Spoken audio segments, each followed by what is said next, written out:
내 오빠를 위협하며 빚 대신 몸으로 갚으라 조롱하던 사채업자들. 하지만 그들이 건드린 여동생은 바로 707 특임대 소속의 인간 흉기였습니다.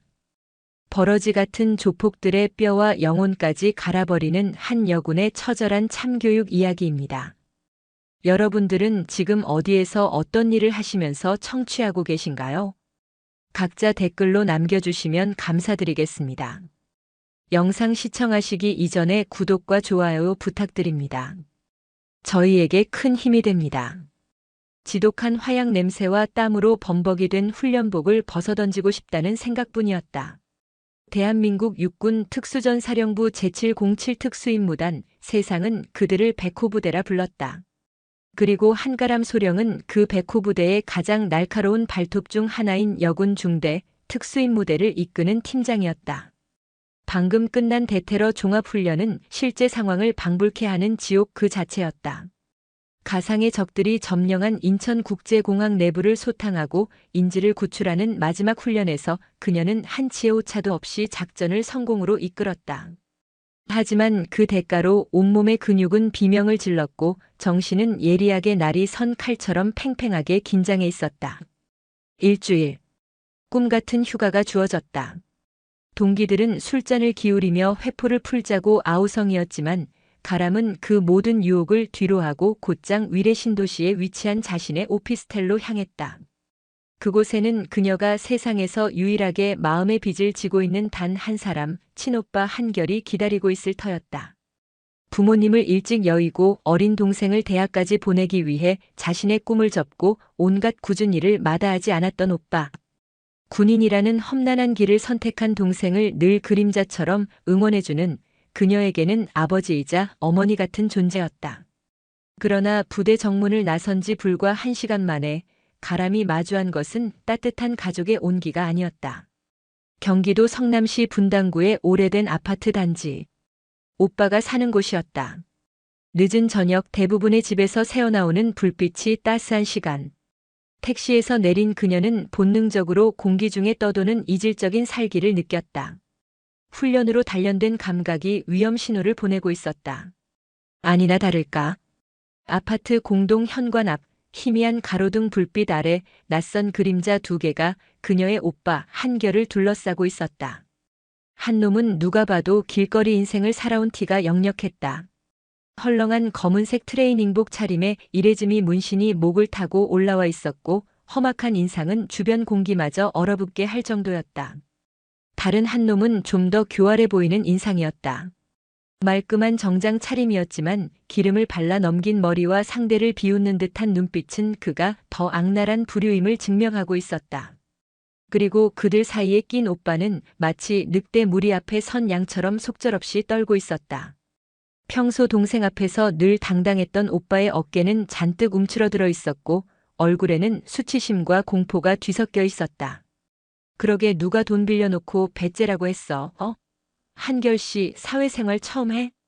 교활한 인상의 남자가 오빠의 뺨을 가볍게 툭툭 치며 비아냥거렸다. 그 손길에는 경멸이 가득했다. 죄송합니다. 정말 죄송합니다. 며칠만 더 시간을 주시면. 시간? 야, 우리가 은행이냐? 우리 시간은 금이야, 금. 내 놈이 시간 끄는 만큼 이자는 눈덩이처럼 불어나는 거라고. 문신을 한 놈이 걸걸한 목소리로 으르렁대며 한결의 멱살을 잡아챘다. 약하디 약한 오빠의 몸이 종이장처럼 끌려가 벽에 부딪혔다. 쿵 하는 둔탁한 소리와 함께 한결의 입에서 낮은 신음이 터져나왔다. 그 순간 가람의 눈에 붉은 불꽃이 튀었다. 머릿속의 모든 회로가 순식간에 전투 모드로 전환되었다. 심장이 차갑게 식으면서 아드레날린이 혈관을 타고 솟구쳤다. 그녀는 본능적으로 몸을 낮춰 화단 그림자 속으로 몸을 숨겼다. 눈은 정확하게 상황을 분석했다. 적은 둘. 문신을 한 놈은 마석두라 불렸고 키 185cm는 좋게 넘어 보이는 거구였다. 정장 차림의 놈은 조태호 실장이라 불렸으며 마른 체형이었지만 움직임에서 날렵함이 느껴졌다. 무기는 보이지 않았지만 저런 부류는 늘 품 안에 날카로운 무언가를 숨기고 다닌다. 오빠는 완전히 겁에 질려 있었다. 저항 의지는 전무. 최악의 상황이었다. 야, 마석두. 그만해. 못 버린다. 조태호가 담배에 불을 붙이며 말했다. 근데 이 새끼 여동생이 그렇게 예쁘다며? 육군 장교라던가. 그거 아주 물건이라던데. 마석두가 음흉하게 웃으며 한결의 귓가에 속삭였다. 야, 정 안 되면 내 예쁜 동생이 대신 몸으로 갚으면 이자는 좀 깎아줄 수도 있는데? 어때? 오빠가 동생 팔아먹는 것도 나쁘지 않잖아. 그 말이 가람의 귓전에 박히는 순간 그녀를 지탱하던 마지막 이성의 끈이 끊어졌다. 지난 몇 주간 25kg 군장을 메고 야간 산악구보를 하고 가상의 적들과 총격전을 벌이며 흘렸던 땀과 인내의 시간. 그 모든 고통은 단 하나 소중한 것을 지키기 위함이었다. 그런데 지금 자신의 가장 소중한 것이 가장 안전해야 할 집 앞에서 저런 버러지 같은 놈들에게 모욕당하고 있었다. 가람은 숨을 골랐다. 분노가 이성을 집어삼키게 둬선 안 됐다. 그녀는 군인이었다. 특히 보통 군인이 아니었다. 대한민국 육군 최정예 대테러부대 707 특수임무단 소속의 팀장이자 현역 소령 한가람. 그녀에게 지금 이 상황은 작전이었다. 작전명, 내 가족 구출. 그녀는 그림자 속에서 조용히 빠져나왔다. 운동화는 소리를 삼켰고 그녀의 움직임에는 한치의 낭비도 없었다. 마치 한 마리의 검은 표범처럼 소리 없이 그들의 등 뒤로 접근했다. 오빠를 협박하는데 정신이 팔린 그들은 등 뒤에서 다가오는 죽음의 그림자를 전혀 눈치채지 못했다. 오빠. 가람의 목소리는 낮고 차분했지만 그 안에 담긴 냉기는 세 남자를 모두 얼어붙게 만들기에 충분했다. 한결은 동생의 목소리에 화들짝 놀라며 고개를 돌렸고 그의 눈에는 경악과 미안함 그리고 일말의 안도감이 뒤섞여 있었다. 조태호와 마석두도 신경질적으로 뒤를 돌아봤다. 그들의 눈에 비친 것은 편안한 운동복 차림에 머리를 질끈 묶은 화장기 없는 앳된 얼굴의 여성이었다. 그들의 얼굴에 어이없다는 비웃음이 떠올랐다. 오호, 이게 그 예쁘다는 동생이신가? 마침 잘 왔네. 오빠 교육 똑바로 안 시킨 죄, 내가 대신 갚아야겠어. 마석두가 비릿하게 웃으며 한결을 놓아주고 가람에게로 한 걸음 다가왔다. 그의 탐욕스러운 눈이 가람의 위아래를 훑었다. 그 더러운 손 안 치우면 평생 그 손으로 밥 못 먹게 될 줄 알아. 가람이 다시 입을 열었다. 목소리는 차가웠지만 눈은 화라산처럼 타오르고 있었다. 하, 이년이 지금 뭐라고 짓거리는 거야? 마석두의 인내심이 바닥났다. 그가 손을 뻗어 가람의 머리채를 거칠게 잡으려는 순간 모든 것이 순식간에 일어났다. 가람은 그의 손목을 잡는 대신 오히려 반대쪽으로 몸을 살짝 틀었다. 마석두의 육중한 몸이 앞으로 쏠리는 찰나의 순간 그녀의 손이 번개처럼 움직여 그의 팔꿈치 관절 뒷부분 척골신경이 지나는 급소를 정확하게 가격했다. 인간의 몸에서 가장 취약한 부위 중 하나였다. 악! 마석두의 입에서 짐승 같은 비명이 터져나왔다. 팔이 기괴한 각도로 꺾이며 극심한 고통이 온몸의 신경을 타고 흘렀다. 그가 고통으로 몸부림치는 사이 가람은 이미 그의 등 뒤로 이동해 있었다. 그녀는 꺾인 그의 팔을 그대로 잡고 목에 팔을 감았다. 완벽한 제압 자세였다. 움직이지 마. 목뼈 부러지고 싶지 않으면. 가람의 목소리는 얼음장 같았다. 옆에 있던 조태호와 겁에 질려 있던 한결은 눈앞에서 벌어진 일을 이해할 수 없다는 표정으로 굳어 있었다. 방금 전까지 기세등등하던 마석두가 어린애처럼 낑낑대며 버둥거리고 있었다. 이 미친년, 너 뭐하는 년이야? 조태호가 당황하며 소리쳤다. 나는 이 사람 동생이다. 그리고 너희 같은 사회의 기생충들을 아주 혐오하는 사람이지. 가람은 마석두의 귀에 속삭였다. 그녀의 손에 조금 더 힘이 들어가자 마석두는 숨막히는 소리를 내며 잠잠해졌다. 지금부터 내가 하는 말 잘 들어. 다시 한번 내 오빠나 내 집 근처에서 알짱거리면 그땐 팔 하나로 안 끝나. 내 놈들 두 다리로 다시는 이 땅을 못 밟게 해줄 테니까. 알아들었어? 그녀의 말에는 단 한치의 농담도 섞여 있지 않았다. 그것은 단순한 협박이 아니라 사실의 고지였다. 마석두는 공포에 질려 미친 듯이 고개를 끄덕였다. 가람은 그를 바닥에 내팽개치듯 던져버렸다. 마석두는 컥컥거리며 팔을 부여잡고 바닥을 굴렀다. 조태호는 겁에 질려 뒷걸음질 쳤다. 그는 품 안에서 무언가를 꺼내려 했지만 가람의 살기 어린 눈빛과 마주치자 그럴 엄두조차 내지 못했다. 5초 준다. 내 눈앞에서 사라져. 그 말에 조태호는 정신을 차리고 비틀거리는 마석두를 부축해 주랭랑을 쳤다. 그들의 모습이 어둠 속으로 완전히 사라지고 나서야 아파트 입구에는 다시 정적이 찾아왔다. 가람은 흐트러짐 없는 자세로 서서 그들이 사라진 방향을 노려봤다. 그제야 오빠 한결이 떨리는 목소리로 입을 열었다. 가람아. 가람이 천천히 고개를 돌렸다. 전투 모드의 차가운 눈빛은 사라지고 걱정과 의문이 가득한 동생의 눈으로 돌아와 있었다. 그녀는 아무 말 없이 구겨진 오빠의 옷깃을 바로잡아 주었다. 그리고 조용히 물었다. 무슨 일이야, 오빠? 저 사람들 누구고 돈은 또 무슨 소리야? 집으로 들어오는 내내 무거운 침묵이 흘렀다. 현관문을 닫고 들어서자마자 한결은 그 자리에 주저앉아 얼굴을 감쌌다. 그의 어깨가 가늘게 떨리고 있었다. 가람은 잠시 그의 등을 바라보다 주방으로 가 찬물을 한 잔 따라 그의 앞에 놓았다. 마셔. 그리고 처음부터 끝까지 하나도 빼놓지 말고 전부 다 말해줘. 한참을 망설이던 한결이 겨우 입을 열었다. 이야기는 몇 달 전으로 거슬러 올라갔다. 가장 친한 친구가 작은 스타트업을 시작했는데 자금난에 허덕이다 그에게 공동 보증을 부탁했다고 했다. 의리 때문에 그리고 친구의 간절함에 못 이겨 서명을 해줬지만 결국 회사는 망하고 말았다. 친구는 잠적했고 1금융권이었던 빚은 순식간에 악독하기로 소문난 사채업체 금자탑 캐피탈로 넘어갔다. 원금 5천만 원은 불과 몇 달 만에 미친 듯한 이자가 붙어 2억 원으로 불어나 있었다. 이야기를 듣는 내내 가람의 표정은 변함이 없었다. 하지만 그녀의 눈동자는 점점 더 차갑게 식어가고 있었다. 남을 돕기 좋아하고 거절 못하는 오빠의 성정을 저 악마 같은 놈들이 파고든 것이었다. 왜 나한테 바로 말 안 했어? 가람의 목소리는 질책이 아니었다. 진심으로 안타까워하는 목소리였다. 미안하다. 너 힘든 훈련 받고 있는데 이런 일로 걱정 끼치고 싶지 않았어. 어떻게든 내가 해결해 보려고 했는데 일이 이렇게 커질 줄은 몰랐어. 정말 미안하다, 가람아. 한결의 목소리가 점점 기어들어갔다. 가람은 긴 한숨을 내쉬었다.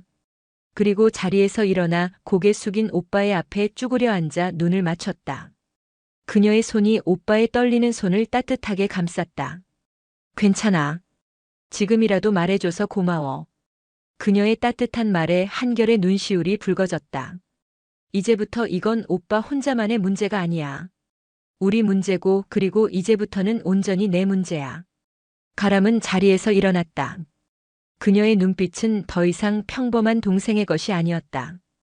그것은 적진의 심장부를 향해 침투하는 최정의 요원의 눈빛, 반드시 목표를 완수하고야 마는 지휘관의 눈빛이었다. 걱정하지 마, 오빠.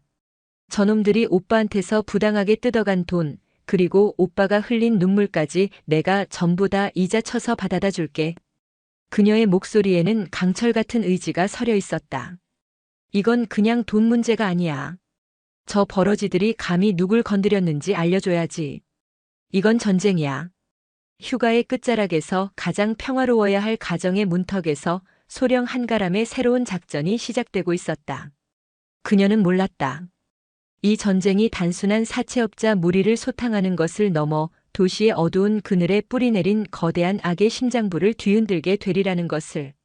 그리고 그 과정에서 그녀가 군인으로서가 아닌 한 여자이자 동생으로서 얼마나 더 강해져야 하는지를 시험받게 될 것이라는 사실을. 어둠 속에서 그녀의 눈이 섬광처럼 빛났다. 다음 날 아침 식탁의 공기는 전날 밤보다 더 무겁게 가라앉아 있었다. 한결은 밤새 한숨도 자지 못한 듯 퀭한 눈으로 식은 토스트만 하염없이 내려다보고 있었다. 죄책감과 무력감이 그의 어깨를 짓눌렀다. 반면 가람은 평소와 다름없이 군인처럼 허리를 꼿꼿이 세우고 앉아 있었다. 그녀의 눈은 밤새 세운 작전 계획으로 인해 오히려 형형하게 빛나고 있었다. 그놈들 명함 아직 가지고 있지? 가람의 질문에 한결은 화들짝 놀라며 고개를 들었다. 그리고는 주머니를 뒤져 꼬깃꼬깃한 명함 한 장을 꺼내 동생에게 건넸다. 금자탑 캐피탈 조태호 실장. 조잡한 디자인의 명함에는 사무실 주소와 휴대전화 번호가 적혀 있었다. 경기도 수원시 팔달구의 한 낡은 오피스텔 건물이었다. 이게 유일한 단서야. 저 조태호라는 놈을 통해서. 알아. 이놈이 미끼였겠지. 가람은 명함을 손가락으로 툭툭 치며 생각에 잠겼다. 단순한 동네 양아치 수준이 아니었다. 합법적인 채권 추심을 가장한 협박, 그리고 그 뒤에 도사리고 있을 거대한 조직. 정면으로 부딪히는 것은 하책 중의 하책이었다. 적의 규모와 실체를 파악하는 것이 우선이었다. 정보전의 시작이었다. 그녀는 자리에서 일어나 자신의 방으로 들어갔다. 그리고 잠시 후 평소에는 거의 사용하지 않는 구형 스마트폰을 들고 나왔다. 군인 신분으로 노출될 수 있는 개인 폰이 아니었다. 작전용으로 비공식적으로 사용하는 완벽하게 추적이 불가능한 대포폰이었다. 그녀는 익숙하게 번호를 눌렀다. 신호음이 몇 번 울리고 곧이어 낮고 차분한 목소리가 들려왔다. 누구십니까? 나다 차르. 수화기 너머의 목소리가 순간 멈칫했다. 차르.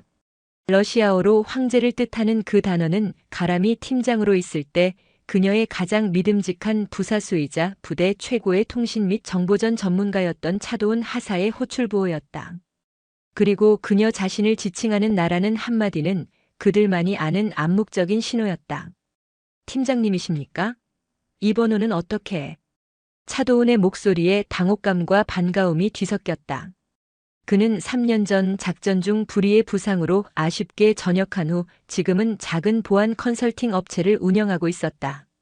설명할 시간 없어. 도움이 좀 필요하다. 아주 작은 벌레 몇 마리를 잡아야겠는데 둥지가 어디고 여왕벌이 누군지 알아야겠다.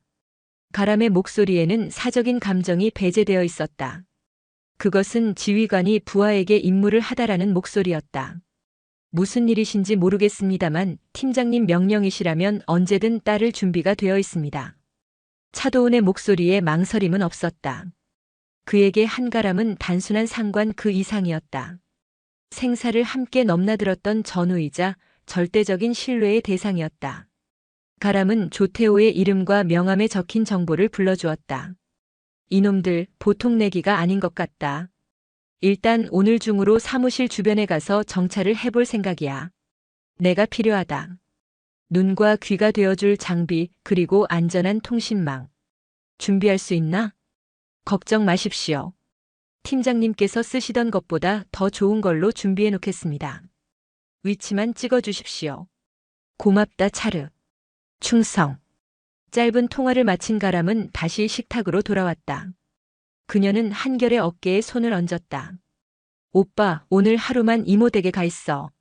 무슨 일이 생길지 모르니까.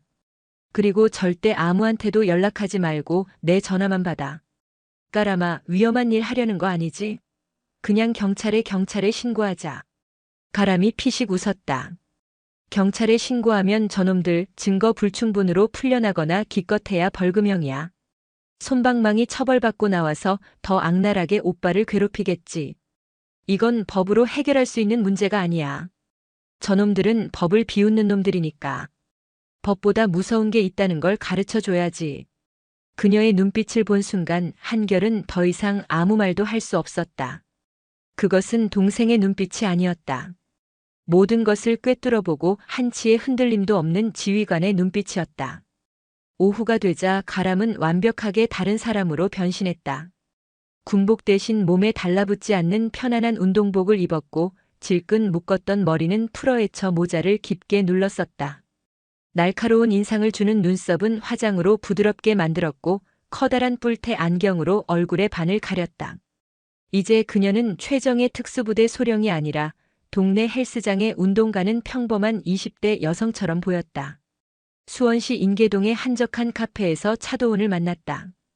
그는 여전히 군인처럼 각 잡힌 자세를 유지하고 있었다. 그는 가람에게 작은 가방 하나를 건넸다.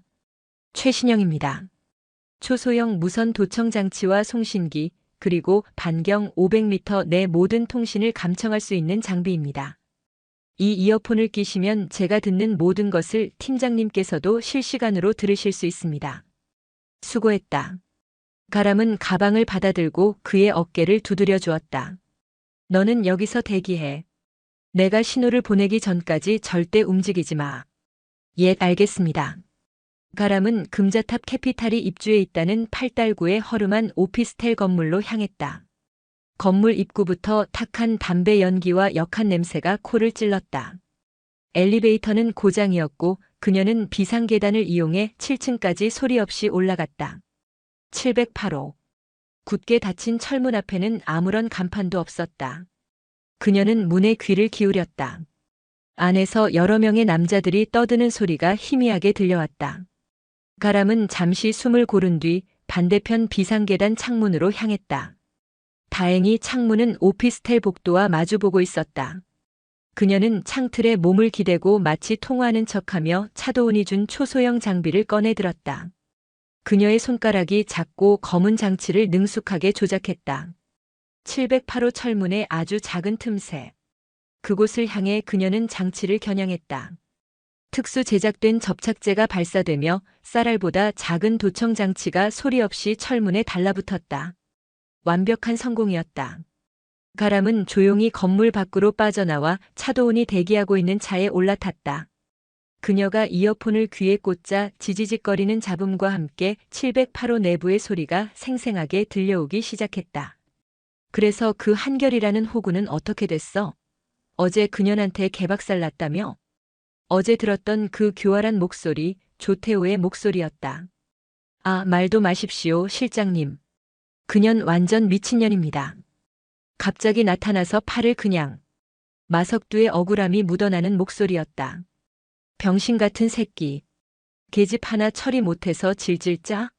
그러니 내가 평생 그 모양 그 꼴인 거야. 조태호의 비웃음이 이어졌다. 아무튼 그놈 이제 슬슬 압박 수위를 높여야지. 다음 주까지 원금에 이자까지 2억 5천 못 만들면 회사 찾아가서 깽판 한번 치고 집안 살림살이에도 빨간 딱지 구경하게 해준다고 전해. 아, 그리고 그 예쁘장하다는 동생년한테도 똑똑히 전하라고 해. 오빠 빚 대신 갚을 생각 없냐고. 좋은 일자리 소개해 줄 수 있다고 말이야. 헤헤. 조태호의 저열한 농담이 이어지는 순간 가람의 눈이 차갑게 빛났다. 그녀는 주먹을 불끈 쥐었다. 손톱이 손바닥을 파고드는 아픔이 느껴졌지만 그보다 더한 분노가 온몸을 휘감았다. 그들은 계속해서 자신들의 사냥감들에 대해 이야기했다. 한결과 같은 수법으로 덫에 걸린 또 다른 피해자들, 그들의 가족을 협박하고 돈을 뜯어내는 이야기들을 마치 무용담처럼 떠벌리고 있었다. 가람은 그들의 대화를 하나도 놓치지 않고 머릿속에 기록했다. 조직의 규모, 행동 패턴, 그리고 핵심 인물들의 이름까지. 조태호 실장 위에는 황 회장이라 불리는 자가 있었다. 이 모든 악행의 정점이었다. 오늘 저녁 수금은 어디냐? 오늘은 팔달문 시장 쪽입니다. 박 영감네 가게 이번 달에도 빌빌거리던데 가서 한번 제대로 밟아줘야 정신을 차릴 겁니다. 조태호의 말에 가람의 입가에 차가운 미소가 번졌다. 드디어 기다리던 정보가 나왔다. 행동할 시간이 되었다. 그녀는 차도운에게 눈짓을 보냈다. 차르, 지금부터 내가 타겟의 뒤를 밟는다. 너는 내 위치를 계속 추적하면서 통신망을 확보하고 주변 폐쇄외로 텔레비전을 전부 체크해. 유사시 퇴로 확보가 최우선이다. 알겠나?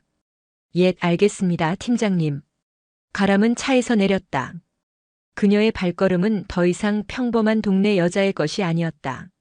어둠 속으로 스며드는 한 마리 흑표범처럼 그녀는 소리 없이 그러나 치명적인 기운을 내뿜으며 사냥감을 향해 움직이기 시작했다. 첫 번째 타겟은 조태호 실장. 반격의 서막이 오르고 있었다. 그녀의 심장은 차갑게 뛰고 있었지만 그 안에서는 오빠를 지키지 못했다는 자책감과 저들을 향한 분노가 뜨거운 불꽃이 되어 타오르고 있었다. 오늘 밤 저들은 자신들이 건드린 사람이 누구인지 뼈저리게 느끼게 될 것이었다. 수원 팔달문 시장의 밤은 낮의 활기와는 달리 스산한 기운마저 감돌았다. 대부분의 가게가 문을 닫고 간간히 켜진 가로등만이 좁은 골목길을 희미하게 비추고 있었다. 가람은 시장 입구 맞은편 건물의 어두운 옥상에서 아래를 내려다보고 있었다. 군용 쌍안경을 통해 보이는 팔달쌍회라는 낡은 간판. 그 앞에는 검은색 세단 한 대가 서 있었다. 잠시 후 차에서 조태호와 마석두 그리고 다른 깡패 한 명이 더 내렸다. 그들은 익숙하다는 듯 가게의 셔터를 거칠게 두드렸다. 박영감, 문 열어. 조 실장님 오셨잖아. 마석두의 고함 소리가 조용한 시장 골목에 울려 퍼졌다. 잠시 후 셔터가 힘겹게 반쯤 올라가고 겁에 질린 중년 남자의 얼굴이 나타났다. 박영감이었다. 실장님 이 밤중에 어쩐 일로? 어쩐 일이긴 돈 받으러 왔지. 이번 달 이자 준비됐어? 조태호가 비열하게 웃으며 물었다. 죄송합니다, 실장님. 요즘 장사가 너무 안 돼서 며칠만 더 시간을 주시면. 이 새끼가 아직도 정신을 못 차렸네. 조태호의 눈빛이 차가워졌다. 그가 손짓하자 마석두와 다른 깡패가 셔터 밑으로 기어들어가 박영감의 멱살을 잡고 가게 안으로 끌고 들어갔다. 곧이어 가게 안에서 퍽 하는 둔탁한 소리와 함께 박영감의 신음소리가 터져나왔다. 가람은 쌍안경에서 눈을 뗐다. 더 이상 지켜볼 필요가 없었다. 심판의 시간이었다. 그녀는 옥상 난간을 가볍게 뛰어넘어 옆 건물 지붕으로 소리 없이 착지했다. 고양이 같은 유연함으로 몇 개의 건물을 건너뛴 그녀는 순식간에 팔달쌍회 뒷골목에 도달했다. 뒷문은 허술하게 잠겨 있었다. 가람은 주머니에서 작은 철사 몇 개를 꺼냈다. 군에서 배운 기술이었다. 몇 번의 손놀림 끝에 찰칵하는 소리와 함께 자물쇠가 허무하게 풀렸다. 그녀는 소리 없이 가게 안으로 잠입했다. 가게 내부는 창고로 쓰이는 듯 각종 상자들이 어지럽게 쌓여 있었다. 그녀는 상자 더미 뒤에 몸을 숨기고 안쪽 상황을 살폈다. 박영감은 바닥에 쓰러져 있었고 마석두가 그의 배를 발로 밟고 있었다. 조태호는 의자에 앉아 유유히 담배를 피우고 있었다. 박영감 마지막으로 묻는다. 돈 있어 없어? 없습니다. 정말입니다. 제발.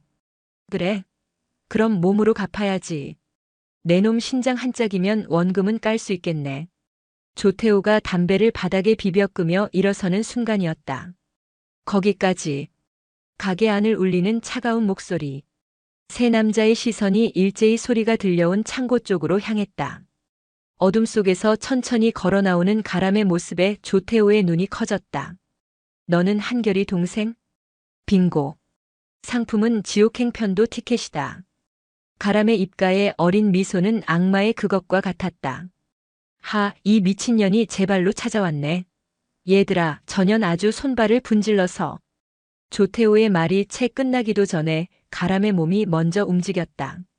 그녀는 바닥에 있던 빈 맥주병을 발끝으로 차올렸다. 포물선을 그리며 날아간 맥주병은 정확하게 마석두의 뒤에 있던 다른 깡패의 이마에 명중했다. 쨍 하는 소리와 함께 놈은 비명 한 번 지르지 못하고 그대로 쓰러졌다. 이 인연이.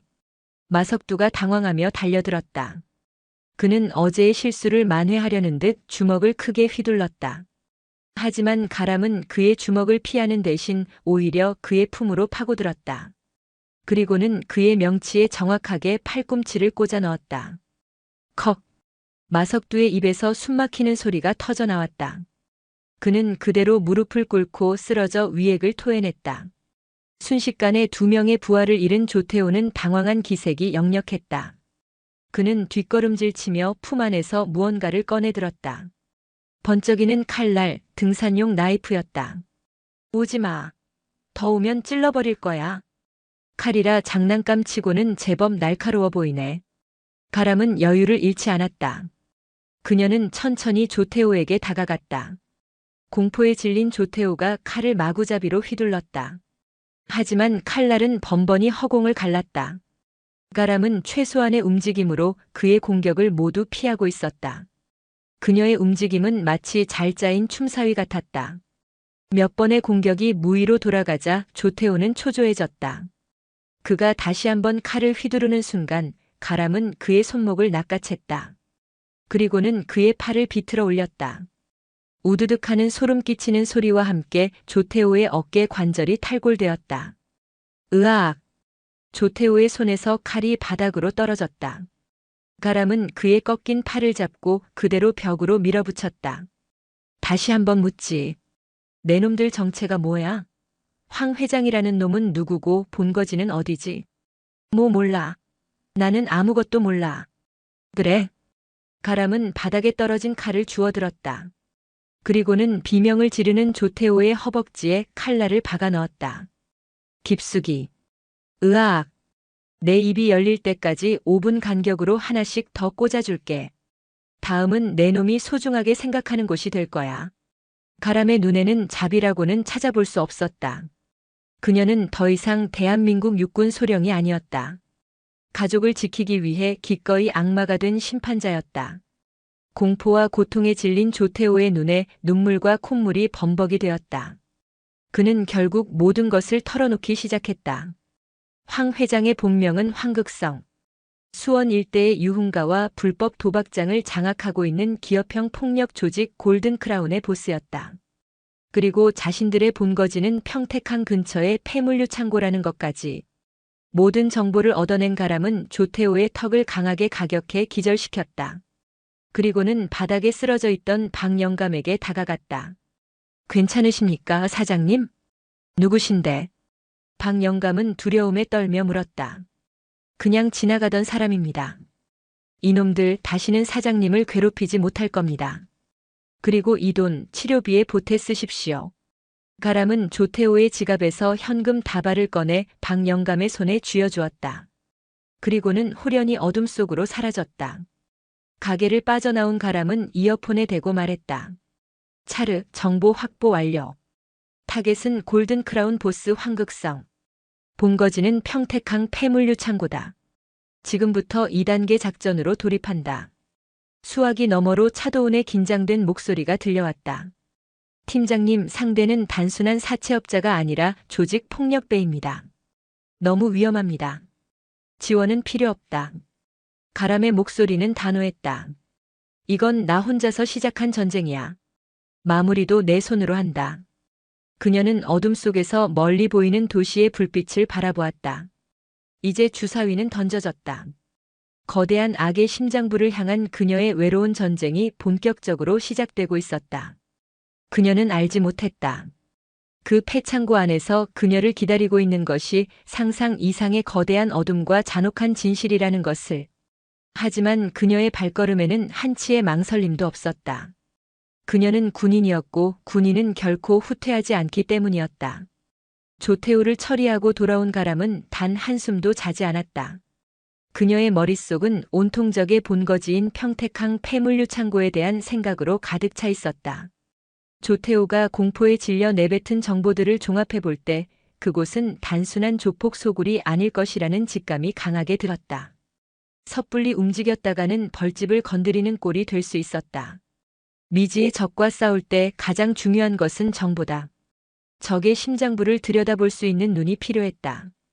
그녀는 날이 밝자마자 차도훈에게 연락했다. 오빠 한결은 여전히 이모 댁에 머물며 안정을 취하고 있었다. 가람은 오빠에게는 잠시 처리할 일이 생겼다고만 둘러댔다. 더 이상 그를 이 위험한 세계에 끌어들일 수는 없었다. 차도훈이 마련한 서울 용산의 한 오피스텔. 최첨단 장비로 가득한 이곳은 그의 보안 컨설팅 업체의 비밀스러운 심장부였다. 거대한 모니터에는 평택항 일대의 위성 사진이 띄워져 있었다. 팀장님, 여기가 목표 지점입니다. 차도훈이 레이저 포인터로 한 지점을 가리켰다. 평택항 서부도 컨테이너 야적장과 인접한 곳에 위치한 낡은 물류창고였다. 지도상으로만 봐도 주변은 온통 잡초가 무성한 공터였고 높은 철조망이 사방을 둘러싸고 있었다. 정문은 하나뿐이었고 그곳을 제외하면 사방이 탁 트여 있어 접근이 쉽지 않았다. 건축 도면을 입수했습니다. 지상 2층, 지하 1층 구조입니다. 하지만 완공된 지 10년이 넘었고 그동안 여러 번 주인이 바뀌면서 내부가 불법으로 개조되었을 가능성이 높습니다. 차도훈의 브리핑은 군 작전 보고처럼 체계적이었다. 팀장님, 이건 너무 위험합니다. 정식으로 경찰 특수부대에라도 정보를 넘기시는 게. 그랬다가는 황극성 꼬리만 자르고 끝날 거다. 가람은 고개를 저었다. 그녀의 눈은 모니터에 고정되어 있었다. 이 정도 규모의 범죄 조직 뒤에는 분명 비호하는 세력이 있어. 경찰이든 정치권이든 어중간하게 건드리면 증거인멸하고 잠적해버리겠지. 모든 증거를 완벽하게 확보해서 뿌리까지 뽑아버려야 해. 하지만 혼자가 아니다. 내가 있잖아. 가람의 말에 차도우는 입을 다물었다. 그는 더 이상 그녀를 말릴 수 없다는 것을 알았다. 그녀의 눈은 이미 다음 작전 호랑이굴 정탐을 향하고 있었다. 그날 밤 자정이 넘은 시각. 평택항의 밤은 잠들지 않았다. 거대한 겐트리 크레인이 쉴 새 없이 컨테이너를 옮기고 대형 선박의 둔중한 엔진 소리와 기적 소리가 밤 공기를 갈랐다. 소음과 분주함. 이것은 은밀한 침투를 위한 최고의 엄호였다. 가람은 전신을 감싸는 검은색 작전복 차림으로 철조망 근처 컨테이너 더미의 어둠 속에 몸을 숨기고 있었다. 그녀의 얼굴은 위장 크림으로 가려져 있었고 등에는 최소한의 장비가 담긴 작은 배낭이 들려 있었다. 그녀는 1시간 넘게 미동도 없이 창고를 관찰했다. 정문에는 2명의 보초가 서 있었고 30분 간격으로 창고 주변을 순찰하는 순찰조가 2명 더 있었다. 철조망 위에는 동작 감지 센서가 설치되어 있었고 사각지대 없이 건물을 비추는 폐쇄외로 텔레비전 카메라도 4대나 되었다. 생각보다 훨씬 경비가 삼엄했다. 차르, 포인트 알파, 브라보. 폐쇄외로 텔레비전 10초만 루프 걸어. 이어폰 너머로 차도훈에게 짧게 명령했다. 예, 알겠습니다. 지금부터 10초. 가람은 그 10초를 놓치지 않았다. 그녀의 몸이 소리 없이 튀어나갔다. 4미터 높이의 철조망을 향해 달려간 그녀는 마치 중력을 거스르는 것처럼 벽을 박차고 솟구쳐 올랐다. 그리고는 철조망 상단의 센서를 가볍게 뛰어넘어 안쪽으로 사뿐히 착지했다. 고양이보다 더 조용한 움직임이었다. 창고 건물 벽에 몸을 붙인 그녀는 숨을 죽이고 다음 순찰조가 지나가기를 기다렸다. 잠시 후 2명의 조직원이 잡담을 나누며 모퉁이를 돌아 사라졌다. 바로 그때였다. 가람은 창고 2층의 작은 환풍구를 향해 와이어 훅을 발사했다. 슉하는 소리와 함께 와이어가 정확하게 환풍구 철창에 걸렸다. 그녀는 망설임 없이 와이어를 타고 암벽을 오르는 등반가처럼 순식간에 2층 높이까지 올라갔다.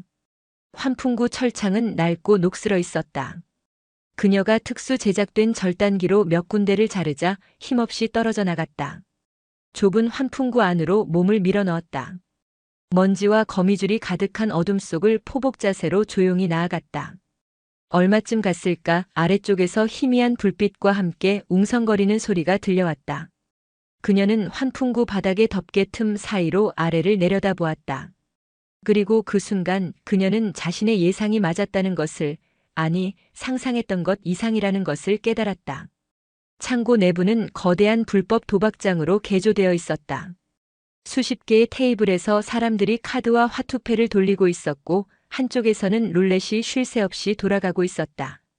자욱한 담배 연기와 사람들의 욕설, 환호, 탄식이 뒤섞여 지옥도를 연상케 했다.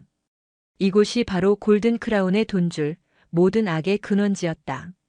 그녀의 시선은 도박장의 다른 한편으로 향했다. 그곳에는 피비린내가 진동하는 듯 했다. 철창으로 만들어진 거대한 링 그 안에서 2명의 남자가 피투성이가 된 채 싸우고 있었다. 불법 격투장이었다. 주변의 사람들은 돈다발을 흔들며 광적으로 소리를 질렀다. 인간의 가장 원초적인 탐욕과 폭력성이 한데 뒤엉켜 끓어오르는 용광로였다.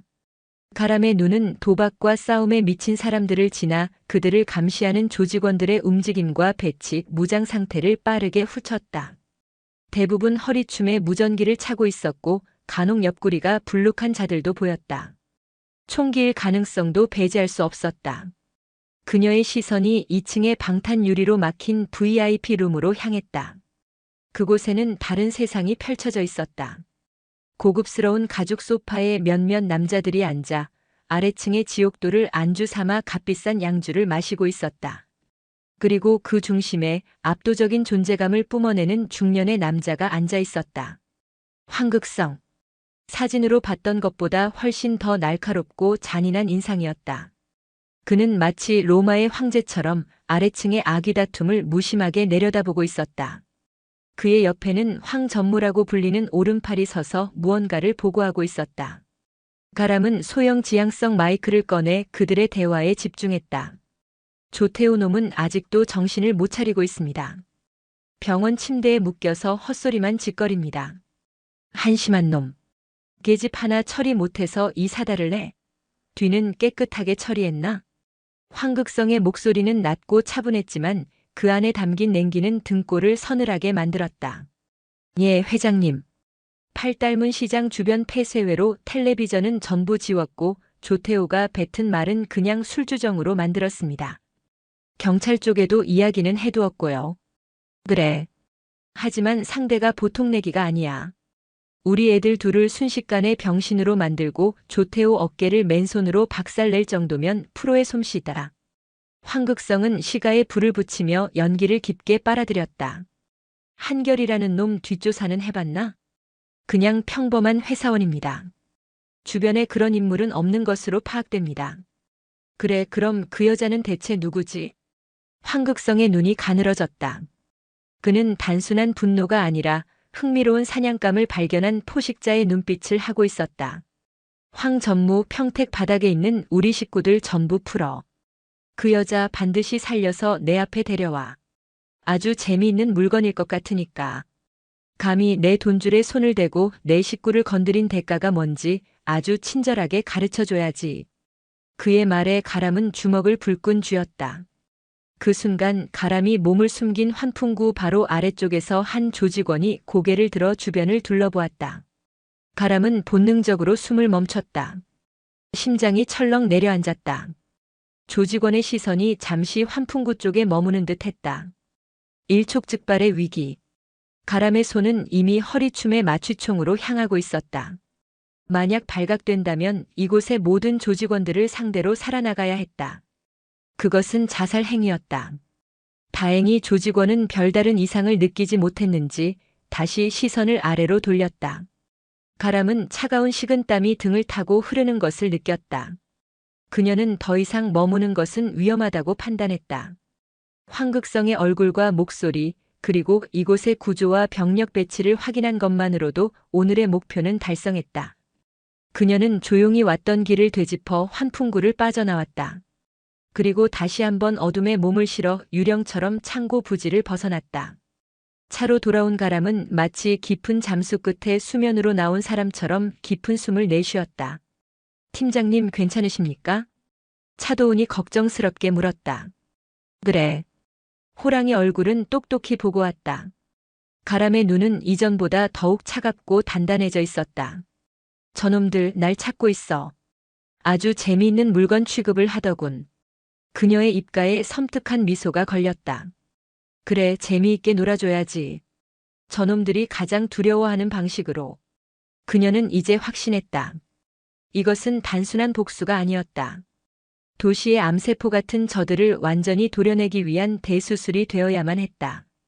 그리고 그 수술의 집도인은 바로 그녀 한가람 자신이었다. 그녀는 차도훈에게 다음 계획을 지시했다. 이제부터는 숨고 피하는 것이 아니라 먼저 미끼를 던져 호랑이를 굴 밖으로 끌어낼 차례였다. 전쟁은 새로운 국면으로 접어들고 있었다. 정탐을 마친 다음 날 가람은 작전 계획을 전면 수정했다. 황극성의 골든 크라운은 생각보다 훨씬 체계적이고 거대한 조직이었다. 정면 대결은 무모했다. 그렇다면 내부에서부터 무너뜨려야 했다. 신뢰라는 기반 위에 세워진 범죄 조직의 가장 큰 약점은 바로 의심과 불신이었다. 가람은 그 약점을 집요하게 파고들기로 했다. 작전명은 여우사냥. 교활한 꾀로 호랑이의 힘을 빼놓는 작전이었다. 첫 번째 목표는 골든 크라운의 자금 흐름에 직접적인 타격을 주는 것이었다. 그들의 심장부에 비수를 꽂아 혼란을 야기하는 것. 차도훈을 통해 빼낸 정보에 따르면 골든 크라운은 불법 도박장에서 긁어모은 현금을 매일 밤 특정 장소에서 중간 관리책에게 전달하고 있었다. 가람은 그 현금 수송 차량을 노렸다. 그날 밤 가람은 평범한 순찰 경찰로 위장했다. 차도훈이 구해온 경찰복과 순찰차는 완벽한 위장이었다. 그녀는 현금 수송 차량이 지나가는 안성의 한적한 산업도로에 순찰차를 세우고 음주 단속을 하는 척 대기했다. 자정이 가까워질 무렵 헤드라이트 불빛과 함께 검은색 현금 수송 차량이 나타났다. 가람은 자연스럽게 경광봉을 흔들며 차량을 갓길로 유도했다. 수고하십니다. 음주 단속 중입니다. 잠시 협조 부탁드립니다. 차량에서 내린 것은 건장한 체격의 조직원 2명이었다. 그들은 귀찮다는 표정으로 운전면허증을 내밀었다. 이 시간에 웬 단속이야? 한 명이 투덜거리는 순간 가람의 손에 들려있던 경광봉에서 펑 하는 소리와 함께 강력한 섬광이 터져나왔다. 군용 섬광 수류탄의 위력을 응축시킨 특수 장비였다. 순간적으로 시야를 잃고 비틀거리는 조직원들의 목덜미에 가람은 번개 같은 속도로 맞추침을 꽂았다. 그들은 비명 한 번 지르지 못하고 쓰러졌다. 가람은 신속하게 차량 내부를 확인했다. 뒷좌석에는 돈으로 가득 찬 대형 가방 여러 개가 있었다. 수십억은 좋게 되어 보였다. 하지만 그녀는 돈가방을 그냥 가져가지 않았다. 그녀는 쓰러진 조직원의 품에서 조직의 문양이 새겨진 라이터를 꺼냈다. 그 라이터는 황극성의 최측근이자 현금 수송의 총책임자인 불독 박상철의 것이었다. 가람은 이미 차도훈을 통해 조직 내부의 역학관계까지 파악하고 있었다. 그녀는 박상철의 라이터를 돈가방 옆에 일부러 떨어뜨렸다. 그리고 그녀는 한 가지를 더 준비했다. 라이벌 조직 흑룡파의 상징인 작은 용 문양 스티커. 그것을 차량 내부에 은밀하게 붙여두었다. 내부의 배신과 외부의 침입, 두 가지 의심의 씨앗을 동시에 뿌린 것이다. 그녀는 유유히 현장을 떠났다. 다음 날 골든 크라운 내부에는 거센 폭풍이 몰아쳤다. 황극성은 자신의 돈줄에 손을 댄 정체불명의 적에게 분노했지만 한편으로는 현장에서 발견된 박상철의 라이터와 흑룡파의 스티커 때문에 극심한 혼란에 빠졌다. 그는 박상철을 불러내 혹독하게 추궁했다. 내 놈 짓이냐? 흑룡파 놈들과 짜고 내 뒤통수를 쳐? 회장님, 맹세코 아닙니다. 이건 함정입니다. 박상철은 무릎을 꿇고 애원했지만 황극성의 의심은 사라지지 않았다. 견고해 보였던 조직의 신뢰에 미세한 균열이 가기 시작했다. 가람의 두 번째 작전은 외부의 압박을 이용하는 것이었다. 그녀는 차도훈에게 골든 크라운이 운영하는 불법 사행성 게임장의 위치와 운영 방식에 대한 정보를 익명으로 경찰에 제보하도록 했다. 물론 황극성과 연결된 부패 경찰이 아닌 강직하기로 소문난 경기남부경찰청 광역수사대에 직접 전달되도록 손을 썼다. 며칠 뒤 대대적인 경찰 단속이 이루어졌다. 골든 크라운의 주요 수입원 중 하나였던 게임장이 급습당했고 현장에서 수억 원의 현금과 장비가 압수되었다. 이 사건으로 황극성은 막대한 금전적 손실을 입었을 뿐만 아니라 자신의 정보망에 구멍이 뚫렸다는 사실에 극도의 불안감에 휩싸였다. 내부 배신자가 있다는 의심은 더욱 커져만 갔다. 황극성은 미쳐 날뛰기 시작했다. 그는 조직원들을 닥치는 대로 의심하고 폭행하며 배신자를 색출하려 했다.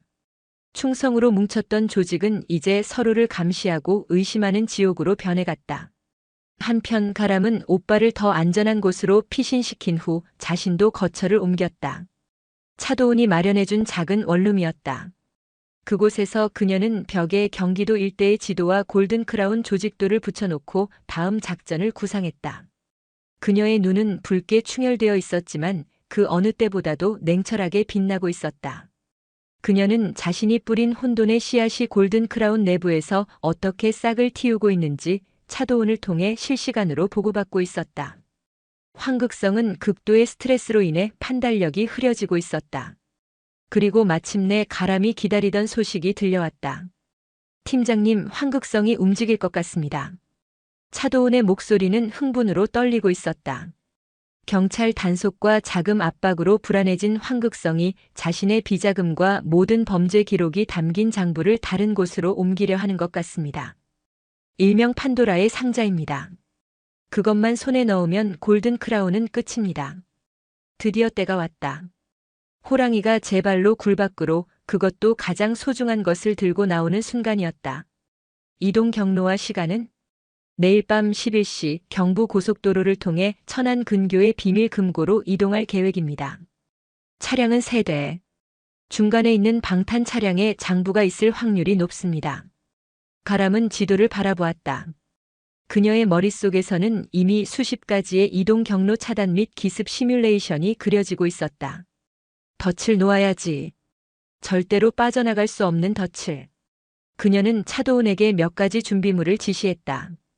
군용 장비는 아니었지만 그에 준하는 파괴력을 낼 수 있는 것들이었다. 그녀는 단순한 기습이 아니라 골든 크라운이 평생 잊지 못할 공포를 선물할 생각이었다. 차르, 이번 작전이 끝나면 모든 게 끝난다. 준비됐나? 언제든 명령만 내리십시오, 팀장님. 가람은 창밖의 어둠을 바라보았다. 길고 긴 싸움의 끝이 보이기 시작했다. 그녀는 오빠의 겁에 질린 얼굴을 떠올렸다. 그리고 골든 크라운에게 고통받았던 수많은 피해자들을 생각했다. 이것은 그녀의 가족을 위한 복수에서 시작되었지만 이제는 더 큰 의미를 가지고 있었다. 사회의 독버섯을 제거하는 정의의 심판. 그녀는 기꺼이 그 심판의 칼날이 되기로 결심했다. 내일 밤 그녀는 사냥꾼이 되어 어둠 속으로 나설 것이었다. 작전 당일 밤하늘에는 구름이 낮게 깔려 달빛조차 희미했다. 가람은 경부고속도로 하행선 오산과 평택의 경계 지점에 위치한 한적한 비상정차구역 근처 야산에 몸을 숨기고 있었다. 그녀의 옆에는 차도은이 노트북을 펼쳐놓고 위성 추적 화면을 주시하고 있었다. 목표 차량 약 5km 전방입니다. 예상대로 차량은 총 3대.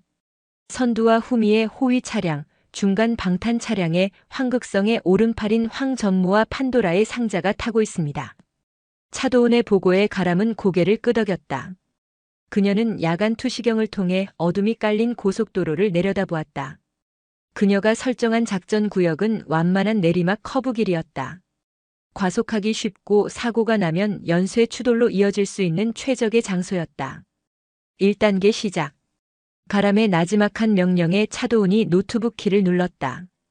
그 순간 작전 구역의 도로 위 가로등 몇 개가 동시에 꺼지며 일대가 순식간에 암흑으로 변했다. 동시에 차도은이 조작하는 소형 드론이 도로 중앙선 위로 날아올라 강력한 전자기파 EMP 발생 장치를 터뜨렸다. 삑 하는 고주파음과 함께 그 일대를 지나던 대부분의 차량 계기판이 순간적으로 깜빡이며 속도가 줄었다. 하지만 진짜 목표는 따로 있었다. 차도은은 골든 크라운 차량들이 사용하는 특정 주파수의 무전 통신망을 교란시키기 시작했다. 선두를 달리던 골든 크라운 차량이 갑작스러운 어둠과 통신 불량에 당황하며 속도를 줄이는 순간 가람이 두 번째 신호를 보냈다.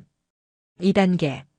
야산 반대편에 미리 설치해 두었던 장치에서 수십 개의 날카로운 쇠 조각, 켈트롭이 도로 위로 흩뿌려졌다. 어둠 속에서 이를 발견하지 못한 선두 차량이 그대로 켈트롭을 밟고 지나갔다. 타타타탁. 타이어 터지는 소리가 밤 공기를 갈랐고 선두 차량은 균형을 잃고 가드레일을 들이받으며 멈춰섰다. 뒤따르던 중간 차량과 후미 차량이 급정거했다. 연쇄 추돌은 피했지만 그들의 발은 완벽하게 묶였다. 작전 개시. 가람은 더 이상 기다리지 않았다. 그녀는 야산 경사면을 따라 미끄러지듯 달려내려갔다. 그녀의 손에는 군용 기관단총 대신 비살상용 고압축 가스탄을 발사하는 특수 제작된 총기가 들려 있었다. 혼란에 빠진 조직원들이 차에서 내리는 순간 가람은 이미 그들의 배후에 있었다.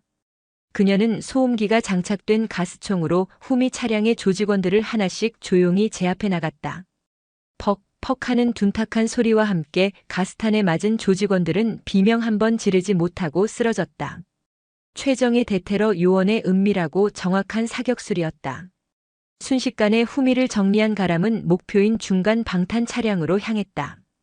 차 안에서는 황 전무가 다급하게 어딘가로 전화를 걸고 있었다. 하지만 통신망은 이미 차도은에 의해 완벽하게 차단된 상태였다. 나와라, 황 전무. 황극성은 널 구하러 오지 않아. 가람의 목소리에 황 전무는 소스라치게 놀라며 창밖을 보았다.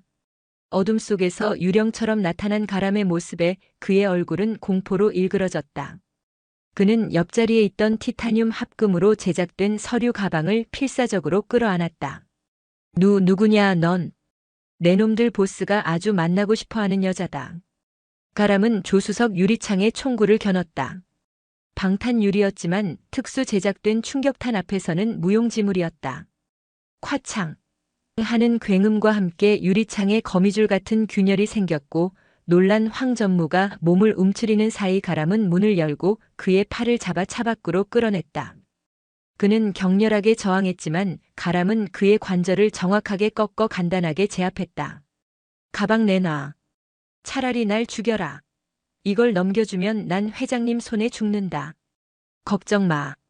그럴 일은 없을 테니까. 내 놈들 회장은 곧 자기 목숨 걱정해야 할 처지가 될 거다.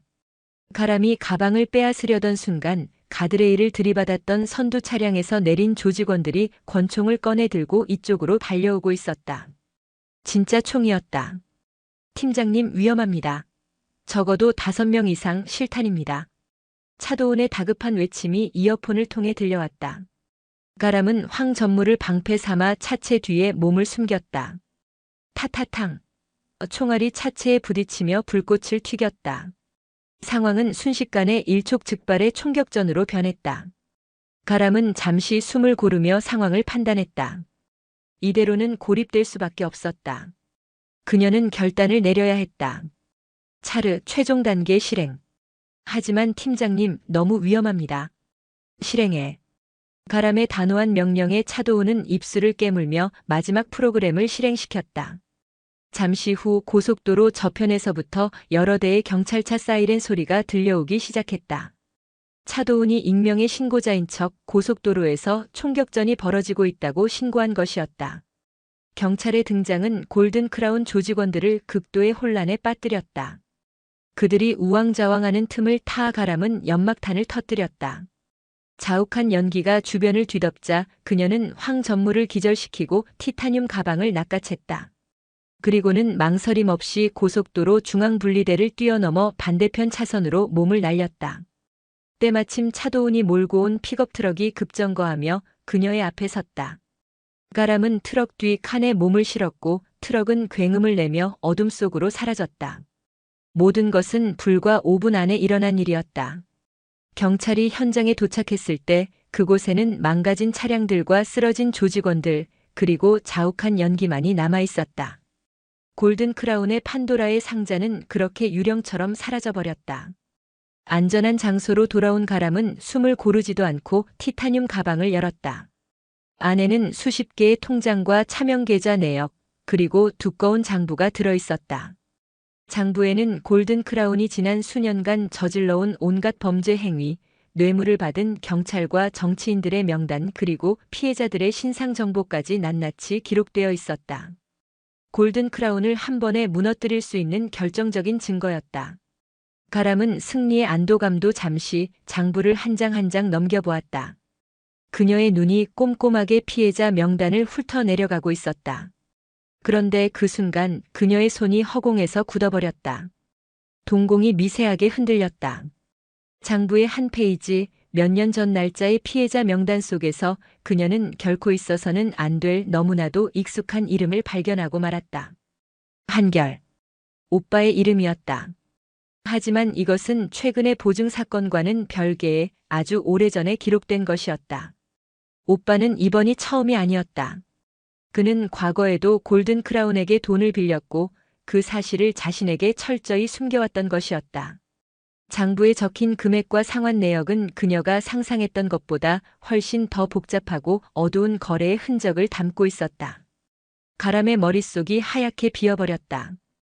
이 전쟁의 시작이었던 오빠에 대한 믿음, 그를 지키고자 했던 순수한 분노, 그 모든 것의 기반이 송두리째 흔들리는 순간이었다. 그녀가 목숨을 걸고 싸우는 동안 오빠는 그녀에게 또 다른 거짓말을 하고 있었던 것일까?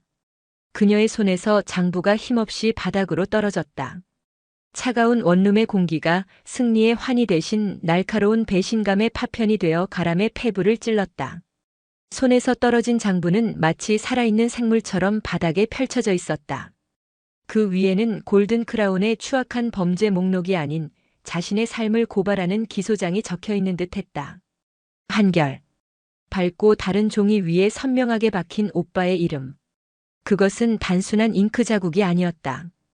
그녀의 심장에 박힌 차갑고 날카로운 파편이었다. 이 모든 전쟁의 명분이자 이유였던 오빠의 순수한 피해. 그것이 애초에 존재하지 않았을지도 모른다는 의심은 순식간에 독처럼 퍼져 그녀의 모든 사고를 마비시켰다. 팀장님 괜찮으십니까? 차도훈의 목소리가 멀리서 들려오는 것처럼 아득했다. 가람은 대답할 수 없었다.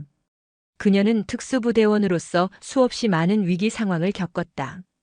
총알이 빗발치는 교전 상황에서도 인질의 목에 칼이 겨눠진 일촉즉발의 순간에도 그녀는 단 한 번도 평정심을 잃은 적이 없었다. 하지만 지금 그녀는 속수무책이었다. 외부의 적이 아닌 내부의 균열 앞에서 그녀가 평생 쌓아온 강인함은 모래성처럼 허물어지고 있었다. 장부에는 오빠의 이름으로 된 거래 내역이 수년에 걸쳐 빽빽하게 기록되어 있었다. 처음에는 소액이었지만 점차 금액이 커져갔다. 상환된 기록도 있었지만 이내 더 큰 금액의 대출 기록이 뒤따랐다. 단순한 채무 관계가 아니었다. 중간중간에는 업무 지원비, 성공 보수 같은 정체불명의 항목들도 눈에 띄었다. 이것은 단순한 피해자의 기록이 아니었다. 그녀가 목숨을 걸고 적진을 정탐하고 피 튀기는 싸움을 벌이는 동안 오빠는 무슨 생각을 했을까? 자신의 과거를 숨긴 채 동생의 등 뒤에서 안도의 한숨을 내쉬었을까? 그녀의 헌신과 사랑을 기만이라고 느꼈을까? 꼬리에 꼬리를 무는 질문들이 그녀를 올감했다. 문득 과거의 기억들이 파편처럼 떠올랐다. 유난히 돈이 필요하다며 힘들어하던 오빠에게 그녀는 자신의 적금을 깨서 군말 없이 건네주곤 했다. 그때마다 오빠는 눈물을 글썽이며 나중에 꼭 갚을게, 우리 가람이 덕분에 오빠가 산다고 말했었다. 그 순수해 보였던 눈물조차 이제는 의심스러웠다. 그녀가 위험한 작전에 투입될 때마다 몸 조심해라, 너 하나 보고 산다며 애끓는 걱정을 하던 목소리. 그것이 진정한 걱정이었을까 아니면 자신의 비밀을 아는 유일한 혈육이 사라질까봐 두려워했던 이기심이었을까? 팀장님 안색이 너무 안 좋습니다. 일단 좀 쉬셔야. 아니다. 가람은 간신히 목소리를 쥐어짰다. 그녀는 바닥에 장부를 집어들었다. 손끝이 차갑게 식어 있었다. 이 장부 사본을 떠서 가장 신뢰할 수 있는 언론사와 경찰 내 정보원에게 넘겨. 황극성이 손 쓸 틈도 없이 내일 아침 모든 게 세상에 공개되도록. 예, 알겠습니다. 하지만 팀장님은 나는 확인해야 할 게 있다. 가람은 원룸을 나섰다. 그녀의 발걸음은 천근만근 무거웠지만 망설임은 없었다. 이 의문을 해결하지 않고서는 단 한 발자국도 앞으로 나아갈 수 없었다. 그녀는 오빠가 머물고 있는 이모의 집으로 향했다. 전쟁터의 포화 속으로 다시 걸어 들어가는 심정이었다. 새벽녘 오산에 위치한 이모의 집에 도착한 가람은 잠든 이모를 깨우지 않고 조용히 한결을 불렀다. 거실에서 마주 앉은 두 사람 사이에는 숨막히는 정적이 흘렀다. 한결은 동생의 지치고 싸늘한 얼굴에 차마 무슨 일이냐고 묻지도 못하고 있었다. 가람은 말없이 티타늄 가방에서 장부를 꺼내 그의 앞에 펼쳐 내밀었다. 정확히 그의 이름이 적힌 페이지였다. 한결의 시선이 장부의 빼곡한 글씨 위를 헤매다 이내 자신의 이름 위에서 멈췄다. 그의 동공이 세차게 흔들렸다. 얼굴에서 핏기가 가시며 그는 마치 유죄를 선고받은 죄인처럼 고개를 떨궜다. 그의 침묵은 그 어떤 변명보다 더 확실한 긍정이었다. 설명해. 가람의 목소리는 얼음장 같았다. 분노도 슬픔도 느껴지지 않는 모든 감정이 소거된 목소리였다. 미안해. 내가 듣고 싶은 건 그 말이 아니야. 이유를 물었어. 언제부터였지? 한결은 한참을 망설이다 떨리는 목소리로 과거의 이야기를 꺼내놓기 시작했다. 서연과 결혼하기 전의 일이었다. 당시 그의 아버지가 운영하던 작은 공장이 부도를 맞았다. 집안은 순식간에 빚더미에 올라앉았고 가족들은 뿔뿔이 흩어질 위기에 처했다. 은행권에서는 더 이상 대출을 받을 수 없었다. 그때 그는 지푸라기라도 잡는 심정으로 길거리에 붙은 대출 광고를 보고 전화를 걸었다. 그게 바로 흥용회의 전신이었던 사채 조직이었다. 그는 급한 불을 끄기 위해 돈을 빌렸지만 살인적인 이자는 감당할 수 없는 수준이었다. 빚은 눈덩이처럼 불어났고 깡패들의 협박이 시작되었다. 그때의 공포는 그의 영혼에 깊은 상처를 남겼다. 그는 결국 집안의 마지막 남은 땅을 팔아 겨우 빚을 청산할 수 있었다. 그리고 그 끔찍했던 기억을, 상처를 마음 가장 깊은 곳에 묻어버렸다. 가람이 특전사에 입대하기 전의 일이었다. 오빠의 고백은 처절했다. 친구의 보증 문제로 다시 그들에게 발목을 잡힌 것이 아니었다. 모든 것이 거짓말이었다. 처음엔 정말 작은 호기심이었어. 몇 년 전 직장에서 큰 스트레스를 받던 그는 우연히 스포츠 도박에 손을 댔다. 처음 몇 번은 돈을 땄다. 짜릿했다. 하지만 이내 모든 것을 잃었고 잃은 것을 만회하기 위해 더 큰 돈을 걸었다. 빚은 순식간에 불어났고 그가 다시 손을 벌린 곳은 과거의 악몽, 황극성의 조직이었다. 빚을 갚을 수가 없었어. 그놈들이 나한테 제안을 하더군. 황극성은 그의 평범한 회사원이라는 신분을 이용했다. 그들은 한결의 명의로 유령 회사를 차리고 그의 계좌를 통해 불법 도박 자금을 세탁했다. 장부에 적힌 업무 지원비는 그 대가로 던져준 푼돈이었고 성공 보수는 거액의 자금 세탁이 성공했을 때의 기록이었다. 그는 피해자인 동시에 가해자의 생태계에 기생하는 공범자였던 것이다. 왜 말 안 했어? 가람은 처음으로 감정을 터뜨렸다. 그녀의 목소리는 절규에 가까웠다. 말할 수 없었어. 한결 역시 울부짖었다. 너는 늘 완벽했잖아. 강하고 흐트러짐 없고 언제나 옳은 길만 가는 내 동생, 내 자랑. 그런 너한테 도박에 빠져서 버러지 같은 놈들 밑에서 돈 세탁이나 해주는 내 모습을 어떻게 보여줘. 내 완벽한 세상에 나 같은 오점을 남기고 싶지 않았다고. 그의 목소리는 처절한 자기 혐오와 후회로 가득 차 있었다. 이번 일도 사실은 내가 또 도박에 손을 대서 생긴 빚이었어. 친구 보증은 전부 거짓말이야. 그놈들이 다시 나타났을 때 나는 너무 무서웠어. 이 모든 게 알려지면 내가 날 경멸하고 벌레 보듯 쳐다보고 다신 안 볼 것만 같았어. 그래서 또다시 거짓말을 한 거야. 정말 미안하다. 가람아, 정말 미안해. 가람은 아무 말도 하지 않았다. 그녀의 머릿속은 혼란스러웠다. 오빠의 고백은 비겁했지만 한편으로는 처절하게 이해가 되기도 했다. 그녀는 언제나 강했다. 군인으로서, 지휘관으로서 약한 모습을 보이는 것은 금기였다. 그런 그녀의 모습이 오빠에게는 넘을 수 없는 벽처럼 느껴졌을지도 모른다. 자신의 나약함을 솔직하게 드러낼 수 없는 거대한 벽.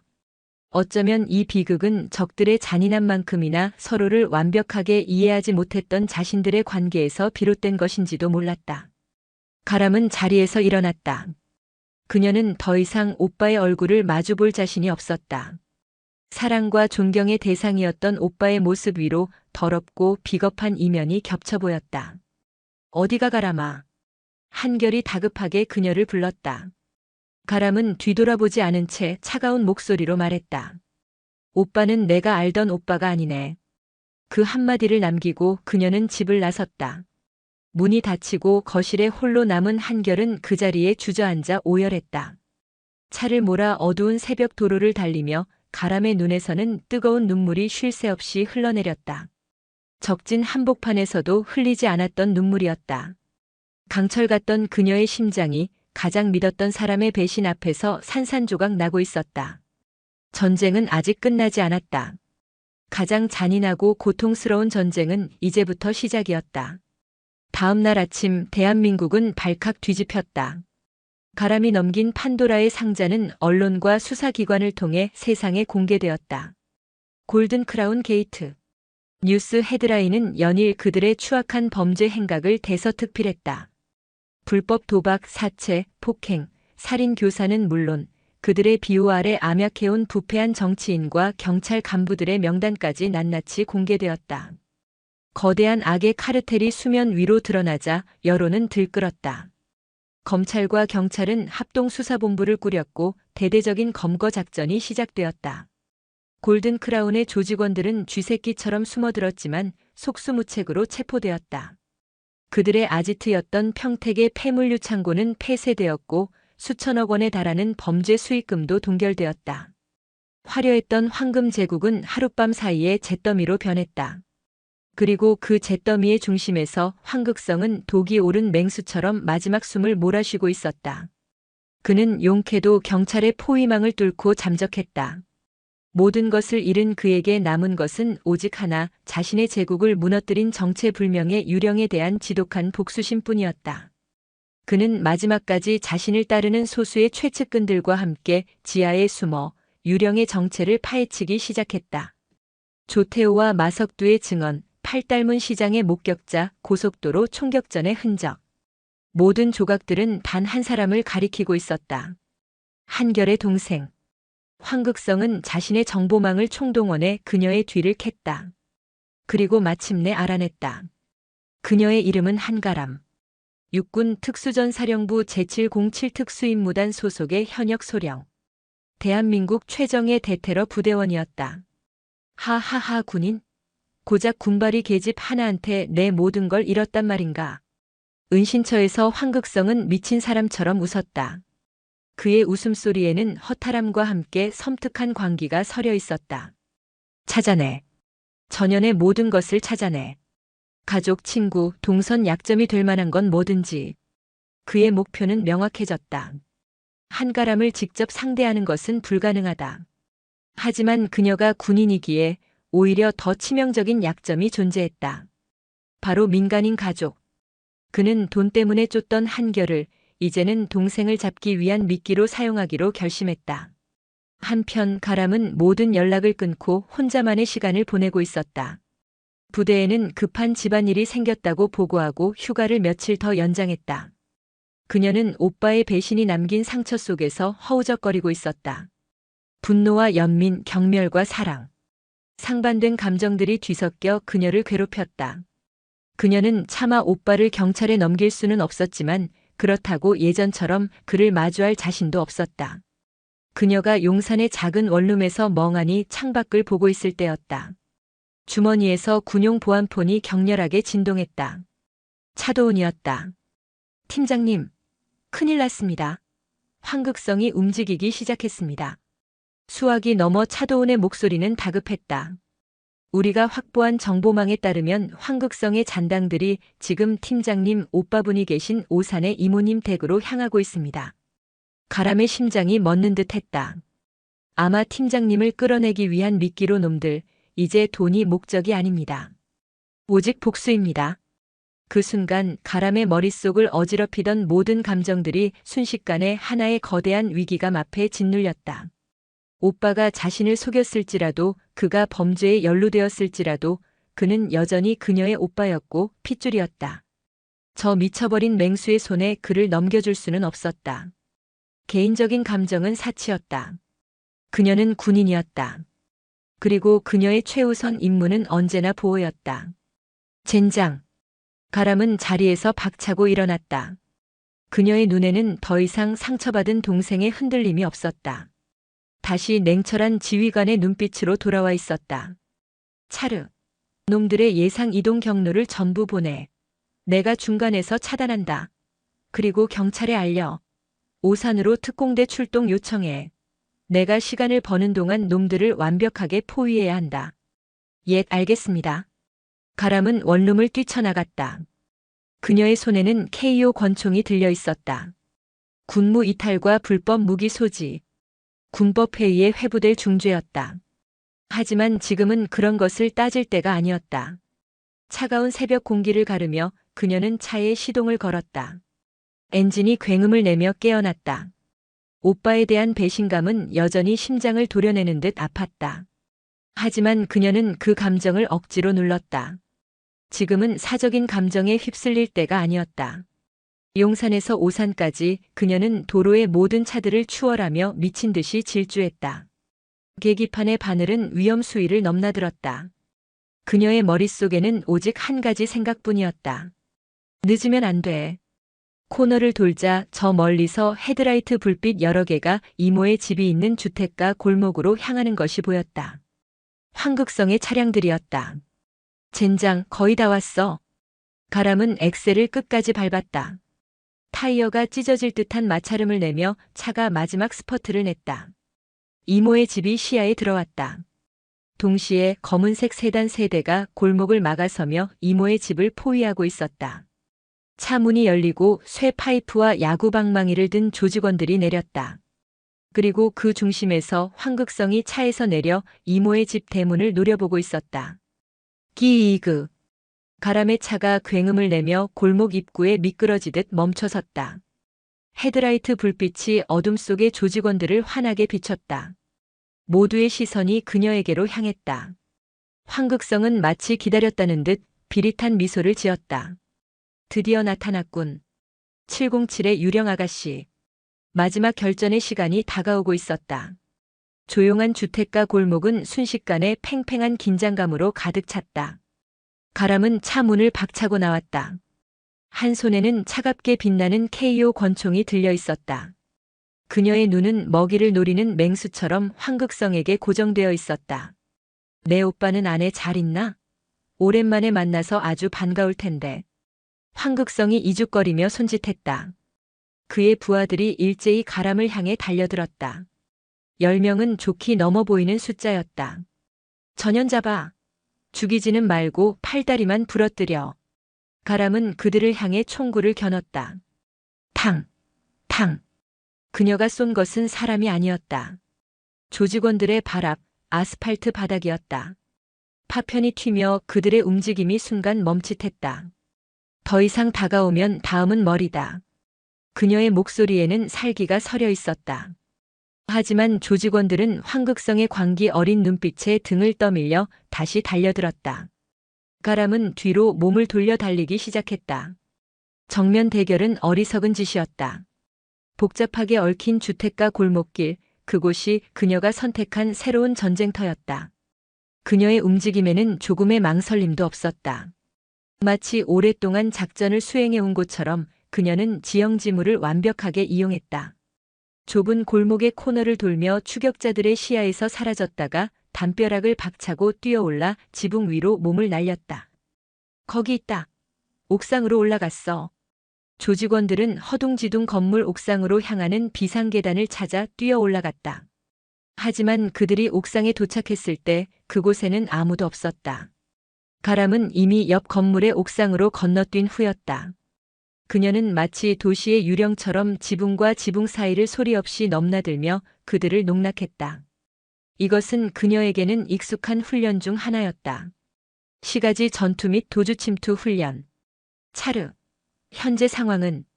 그녀는 옥상 물탱크 뒤에 몸을 숨기고 이어폰에 속삭였다. 특공대 5분 내 현장 도착 예정입니다. 하지만 황극성이 다른 쪽으로 움직이고 있습니다. 골목을 우회해서 이모님 댁 뒤편으로 직접 접근하고 있습니다. 가람의 심장이 철렁했다. 자신이 미끼가 되어 대부분의 병력을 유인했지만 황극성은 역시 교활했다. 그는 핵심 목표를 놓치지 않았다. 젠장. 가람은 더 이상 시간을 지체할 수 없었다. 그녀는 옥상 난간에서 뛰어내렸다. 2층 높이였지만 그녀는 건물 외벽의 가스 배관을 잡고 충격을 흡수하며 안전하게 착지했다. 그리고는 오빠가 있는 곳을 향해 전력으로 질주했다. 이모의 집 뒷마당. 황극성과 그의 최측근 2명이 담을 넘어 침입하려 하고 있었다. 황극성. 가람의 외침에 그들이 모두 뒤를 돌아보았다. 끈질긴 년. 황극성은 더 이상 말싸움을 할 생각이 없었다. 그가 손짓하자 옆에 있던 거구의 사내가 가람에게 달려들었다. 골든 크라운의 행동대장, 불독 박상철이었다. 그는 인간이라기보다 말 그대로 불곰 같은 덩치와 힘을 자랑했다. 박상철의 주먹이 바람을 가르며 날아왔다. 가람은 정면으로 부딪히는 대신 몸을 낮춰 그의 공격을 피하며 품으로 파고들었다. 그리고는 그의 육중한 몸을 역이용해 업어치기를 시도했다. 하지만 박상철은 바위에 뿌리 내린 나무처럼 꿈쩍도 하지 않았다. 오히려 그는 가람의 팔을 잡아 그대로 들어올리려 했다. 절체절명의 순간 가람은 잡힌 팔에 힘을 빼는 대신 오히려 그의 몸에 더 밀착했다. 그리고는 다른 쪽 손으로 그의 턱 밑 급소를 정확하게 찔렀다. 윽! 박상철의 입에서 짧은 신음이 터져 나오며 순간적으로 힘이 풀렸다. 가람은 그 틈을 놓치지 않고 그의 몸에서 빠져나와 거리를 벌렸다. 그때였다. 집안에서 비명소리가 들렸다. 다른 한 명이 이미 창문을 깨고 집 안으로 진입한 것이었다. 가람은 박상철을 상대할 시간이 없었다. 그녀는 그를 지나쳐 깨진 유리창을 통해 집 안으로 몸을 날렸다. 거실은 아수라장이었다. 이모는 기절해 있었고 한 조직원이 오빠 한결의 머리채를 잡고 있었다. 움직이지 마, 이년아.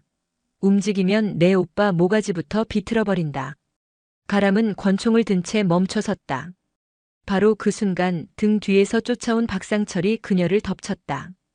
쿵 하는 소리와 함께 가람은 바닥에 쓰러졌고 손에 들고 있던 권총이 저만치 날아가 소파 밑으로 들어갔다. 크크 이제 무기도 없겠다. 어쩔 거냐? 박상철이 거대한 몸으로 그녀를 짓눌렀다. 숨이 막혔다. 하지만 가람은 포기하지 않았다. 그녀는 필사적으로 버티며 손을 뻗어 근처에 있던 장식장의 도자기를 잡았다. 그리고는 온 힘을 다해 박상철의 뒤통수를 내리쳤다.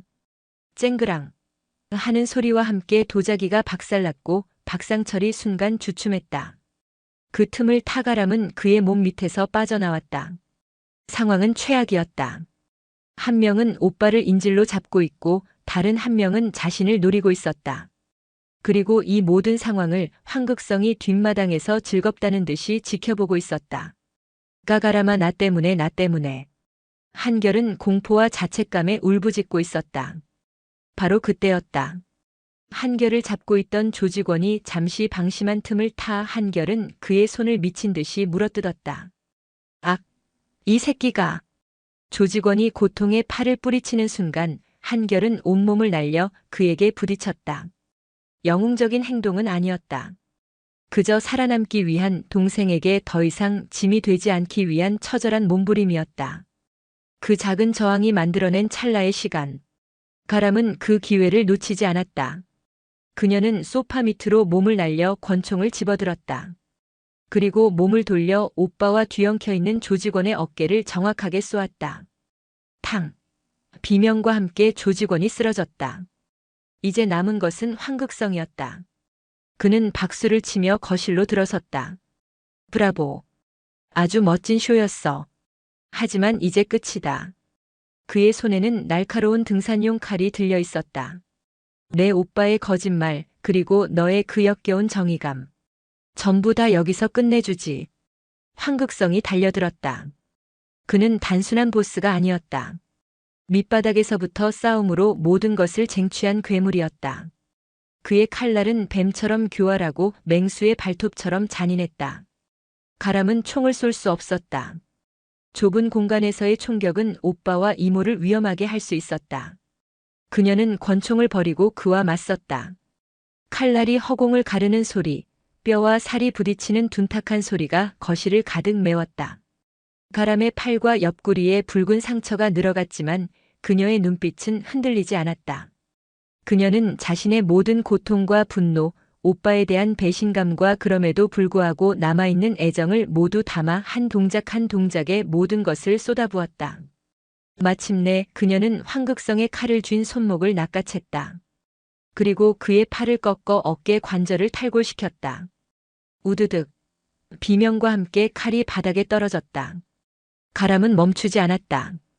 그녀는 그의 다른 쪽 팔을 그리고 양쪽 다리의 관절을 차례대로 파괴했다. 죽이지 않았다. 대신 그가 평생 다른 사람을 해치지 못하도록 그의 모든 무기를 빼앗았다. 으악! 황극성은 바닥에 쓰러져 벌레처럼 꿈틀거리며 비명을 질렀다. 한때 도시를 공포에 떨게 했던 호랑이는 이제 무력한 짐승으로 전락했다. 완전한 패배였다. 그 순간 멀리서 들려오던 경찰 사이렌 소리가 바로 집 앞에서 멈췄다. 중무장한 경찰 특공대원들이 깨진 창문과 문을 통해 쏟아져 들어왔다. 모든 것이 끝났다. 가람은 피와 땀으로 범벅이 된 채 거친 숨을 몰아쉬며 서 있었다. 그녀는 울고 있는 오빠를 그리고 바닥에서 신음하는 황극성을 차갑게 내려다보았다. 물리적인 전쟁은 끝났지만 그녀의 마음속 상처는 이제부터가 시작이었다. 심판의 불꽃은 모든 것을 태웠고 이제 그 잿더미 위에서 그녀는 새로운 길을 찾아야만 했다. 경찰 특공대원들의 외침과 무전기 소음, 구급대원들의 분주한 발걸음이 뒤섞여 아수라 같았던 거실은 시간이 흐르면서 점차 질서를 되찾았다. 가람은 구급차 뒷좌석에 앉아 묵묵히 응급처치를 받고 있었다. 팔을 꿰매는 바늘이 살을 파고드는 감각이 느껴졌지만 그녀는 미동도 하지 않았다. 마치 남의 몸에 일어나는 일을 지켜보는 것처럼 모든 것이 비현실적으로 느껴졌다. 그녀의 시선은 조사를 받고 있는 오빠 한결에게 향해 있었다. 그는 더 이상 변명하거나 숨기려 들지 않았다. 경찰관 앞에서 자신의 모든 것을 털어놓고 있었다. 도박 중독, 자금 세탁, 그리고 동생을 향한 끝없는 거짓말까지. 수치심으로 일그러진 얼굴 위로 눈물이 쉴 새 없이 흘렀지만 그의 목소리에는 처음으로 어떠한 꾸밈도 없었다. 그것은 그의 기나긴 참회의 시작이었다. 잠시 후 익숙한 제복을 입은 사람들이 그녀에게 다가왔다. 육군 헌병대였다. 한가람 소령. 군무 이탈 및 총기 무단 반출, 민간인 교전 혐의로 긴급 체포합니다. 변명할 기회는 추후에 주어질 겁니다. 차가운 수갑이 그녀의 손목에 채워졌다. 그녀는 저항하지 않았다. 영웅적인 활약의 끝은 대중의 환호가 아닌 차가운 쇠고랑이었다. 군인으로서 선을 넘은 대가였다. 그녀는 모든 것을 예상하고 있었다. 헌병대 차량에 올라타며 그녀는 마지막으로 오빠의 모습을 눈에 담았다. 그는 무너져 내리는 표정으로 동생이 체포되는 모습을 망연자실하게 바라보고 있었다. 몇 주가 흘렀다. 가람은 부대 내 영창에 수감된 채 군검찰의 조사를 받았다. 좁고 차가운 공간 속에서 그녀는 오직 자신과 마주했다. 군검사는 날카롭게 그녀를 추궁했지만 가람은 동요하지 않았다. 그녀는 처음부터 끝까지 모든 것을 사실 그대로 진술했다. 감정에 호소하거나 자신의 행동을 영웅적인 행위로 포장하지 않았다. 그저 가족을 지키기 위해 한 명의 군인이자 인간으로서 해야만 했던 선택이었다고 담담하게 말했다. 바깥 세상은 그녀의 이야기로 연일 시끄러웠다. 골든 크라운 게이트는 정재계를 뒤흔드는 거대한 태풍이 되었고 그 태풍의 눈에 선 707 여소령의 이야기는 신문과 방송을 도배했다. 언론은 그녀를 어둠 속의 영웅, 정의의 심판자라 칭송했다. 부패한 권력이 해결하지 못한 사회의 암덩어리를 맨몸으로 도려낸 그녀의 행동에 여론은 폭발적인 지지를 보냈다. 청와대 국민청원 게시판에는 그녀의 선처를 요구하는 청원이 올라와 순식간에 수십만 명의 동의를 얻었다. 이러한 여론은 군을 당혹스럽게 만들었다. 명백한 군법 위반자를 처벌해야 했지만 국민적 영웅을 가혹하게 처벌할 경우 엄청난 역풍을 맞을 것이 자명했다. 차도우는 보이지 않는 곳에서 그녀를 위해 뛰었다. 그는 자신이 확보했던 모든 정보 황극성이 가람의 가족을 해치려 했던 구체적인 정황 증거를 변호인단과 언론에 제공하며 그녀의 행동이 정당 방위를 넘어선 최후의 선택이었음을 증명했다. 오빠 한결 역시 검찰 조사를 받았다. 그는 변호사도 거부한 채 자신의 모든 죄를 인정했다. 그의 진술은 가람의 행동에 대한 가장 강력한 변호가 되었다. 도박과 자금 세탁 혐의로 기소된 그는 범죄 사실 은폐 없이 수사에 적극적으로 협조한 점과 깊이 반성하는 태도를 참작받아 집행유예를 선고받았다. 법정을 나서며 그는 카메라 앞에서 고개를 숙였다. 저 때문에 모든 것을 짊어진 동생에게 평생 속죄하며 살겠습니다. 기나긴 조사 끝에 마침내 가람에 대한 군 징계위원회가 열렸다. 수많은 고뇌 끝에 군은 절충안을 내놓았다. 한가람 소령. 그대의 공을 부정할 수는 없으나 군인으로서 법과 절차를 무시한 과오 또한 결코 가볍지 않다. 군은 그대에게 선택권을 주겠다. 불명예 전역을 할 것인가 아니면 대위로 1계급 강등과 함께 비전투 보직으로의 전출을 받아들일 것인가. 그것은 군이 내놓을 수 있는 최대한의 관용이자 동시에 그녀의 군 생활에 대한 사형 선고나 다름없었다. 최정예 특수부대 팀장에서 후방의 행정장교로 다시는 총을 잡을 수 없는 자리였다. 최종 결정을 앞두고 그녀에게 면회가 허락되었다. 수척해진 얼굴의 오빠 한결이 그녀의 앞에 앉았다. 오랜만에 마주한 두 사람 사이에는 어색하고 무거운 침묵이 흘렀다. 침묵을 깬 것은 한결이었다. 그는 용서를 구하지 않았다. 대신 자신의 이야기를 덤덤하게 꺼내놓았다.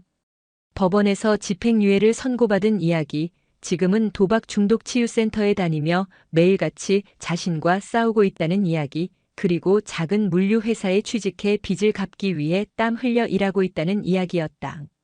한참을 이야기하던 그는 마침내 용기를 내어 동생의 눈을 정면으로 바라보았다. 그의 눈에는 더 이상 비겁한 자기 연민이 없었다. 미안하다 가람아. 내가 자랑스러워했던 그런 오빠가 되어주지 못해서 정말 미안하다. 앞으로 평생 부끄럽지 않은 사람으로 살아볼게. 그거라도 하지 않으면 내가 나를 용서할 수가 없을 것 같아. 가람은 조용히 그의 이야기를 들었다. 들끓던 분노는 어느새 가라앉았고 그 자리에는 깊고 서늘한 슬픔만이 남아있었다. 한번 깨진 신뢰는 다시 붙지 않아 오빠. 그녀의 목소리는 여전히 차가웠지만 그 안에는 미세한 온기가 느껴졌다. 하지만 마지막에 보여준 오빠의 모습, 그리고 지금의 그 다짐. 그게 오빠의 진심이라고 믿어볼게. 용서는 내가 하는 게 아니야. 오빠 스스로가 오빠의 남은 인생으로 증명해내. 그게 내가 바라는 유일한 사과야. 그것은 화해가 아니었다. 기나긴 속죄의 길을 떠나는 오빠를 향한 동생의 마지막 격려이자 명령이었다. 며칠 후 가람은 자신의 결정을 내렸다. 그녀는 강등과 전출을 받아들였다. 707 특수임무단에서의 마지막 날, 그녀는 자신과 생사고락을 함께했던 팀원들과 조용히 작별 인사를 나눴다. 모두의 얼굴에는 아쉬움과 존경심이 가득했다. 부대 정문에서 그녀를 기다리고 있던 차도훈이 말없이 그녀를 향해 거수 경례를 했다. 팀장님은 제게 영원한 팀장님이십니다. 가람은 그의 어깨를 두드려주며 옅게 미소 지었다. 한 시대가 그렇게 저물고 있었다. 몇 달의 시간이 흘렀다. 계절이 바뀌고 세상은 어느새 눈부신 가을의 색으로 물들어 있었다. 대전광역시 계룡대, 대한민국 국군의 심장부. 가람은 이제 한대위라는 이름으로 육군교육사령부의 한적한 사무실에서 서류와 씨름하고 있었다. 총성과 화약 냄새 대신 잉크와 종이 냄새가 그녀의 일상이 되었다. 화려했던 특수부대원의 삶과는 너무나도 다른 조용하고 단조로운 시간이었다. 처음에는 숨막히는 답답함에 몸부림쳤지만 그녀는 군인답게 묵묵히 자신의 새로운 현실에 적응해 나갔다. 어느 주말 오후 그녀는 관사 근처의 공원을 혼자 걷고 있었다. 바스락거리는 낙엽 소리가 좋았다. 그때 주머니에 휴대전화가 짧게 진동했다. 오빠에게서 온 문자 메시지였다. 감상적인 안부 인사는 없었다. 그저 사진 한 장이 전부였다. 도박 중독 치유센터에서 수여하는 성실 참여 수료 중이었다. 그리고 그 밑에 짧은 글귀가 적혀 있었다. 한 걸음씩. 가람은 그 사진을 한참 동안 들여다보았다. 그리고 자신도 모르게 아주 오랜만에 옅은 미소가 입가에 번졌다. 완벽한 해피엔딩은 아니었다. 하지만 이것은 그녀가 바랐던 거짓 없는 현실이었다. 상처는 여전히 깊었지만 잿더미 속에서도 꺼지지 않은 작은 불씨 하나가 따뜻하게 타오르고 있음을 느꼈다. 그녀는 하늘을 올려다보았다. 높고 푸른 가을 하늘이 눈부셨다. 가장 치열했던 전쟁은 끝났다. 이제 그녀 앞에는 또 다른 전쟁이 기다리고 있었다. 화려한 무공을 세우는 대신 보이지 않는 곳에서 묵묵히 자신의 임무를 수행하고 무너진 삶의 조각들을 하나씩 맞춰나가면 자기 자신과 화해해야 하는 길고 지루한 싸움. 하지만 가람은 더 이상 두렵지 않았다. 그녀는 깨달았다. 진정한 군인 정신은 적을 쓰러뜨리는 용맹함뿐만 아니라 어떤 시련 앞에서도 자신의 자리를 지키고 절망 속에서도 희망의 불씨를 꺼뜨리지 않으려는 꺾이지 않는 의지에도 깃들어 있다는 것을. 그녀는 자신의 새로운 전선을 향해 가장 사랑했던 전우이자 영원한 가족과 함께 보이지 않는 발걸음을 내디뎠다. 어둠은 완전히 걷혔고 그녀 앞에는 눈부신 가을 햇살이 길게 펼쳐져 있었다. 영상이 유익하셨다면 구독과 좋아요, 댓글까지 부탁드리겠습니다.